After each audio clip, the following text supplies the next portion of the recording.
Hello everybody. We saw in the previous chapter John and his spirit in the couple example. As regards operation, there is no difference between John and his spirit and God and the Spirit of God. There is absolutely no difference. This was John, who could see the future and interact with the couple, and where a device, the invisible device, is represented. And here we have God, who can see the future and interact with people. And instead of the invisible device, we have the power of God. The power of God can do anything. The power of God is, of course, Almighty. God is before the start of universe and time. So our time did not exist.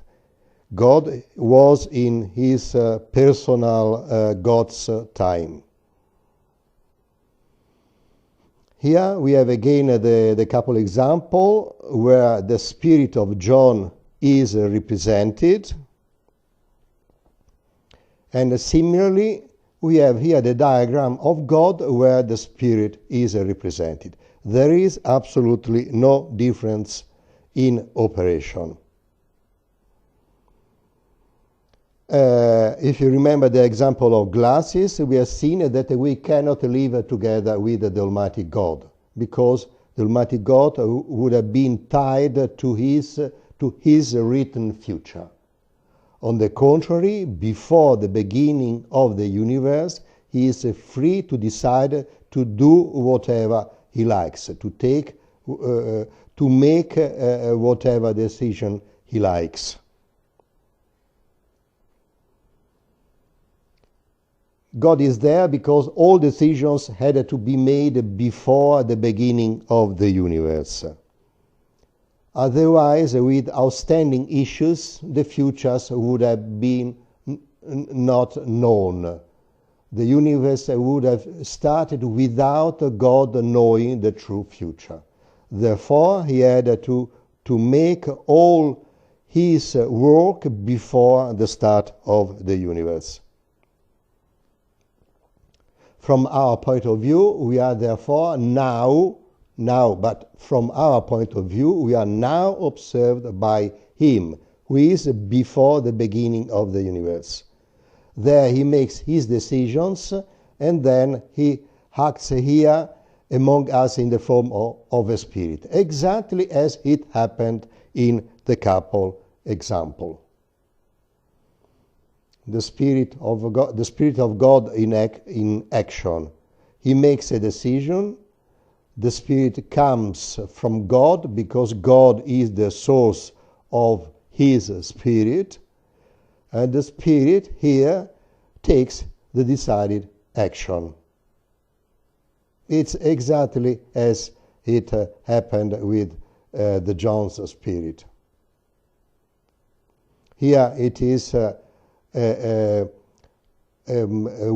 famous action was spoken of the Spirit of God. This is well known. This is when Jesus was baptized, the Spirit of God, and then a voice from heaven said, "This is my beloved Son," and so on. The voice is not the voice of somebody else, is the voice of the Spirit. You see, as disclosed by Matthew, God decides to speak those words, and the Spirit of God takes the decided action. The Spirit of God speaks those words, "My beloved Son." It's exactly what happened with John. John decided to say it's not true, and his spirit said it's not true. With the Holy Spirit, Spirit is a synonym of, the Spirit of God is a synonym of Holy Spirit. They are synonyms. You see, you have here the same, practically the same verse from Matthew and Luke. And in the first, you have the Spirit of God, and in the second, the Holy Spirit. They are synonyms. So, if we try to see the main features, what happens of the diagram, God observes us now from our point of view, and he decides an action. And his Spirit here takes the decided action. Therefore, the main features of the diagram are: the first, that God does not exist now, that he is or was in the past, before the start of the universe. It is, I wrote, was, because is from our point of view, because we are now observed by him. But was, because the action was already made in the past.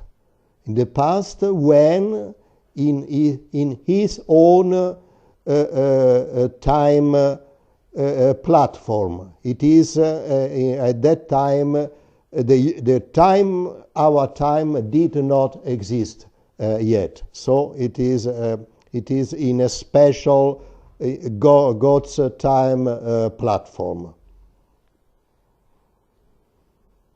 And the God's Spirit comes from the past and acts now here. God does not act personally. So we have these features that you can read in the slide.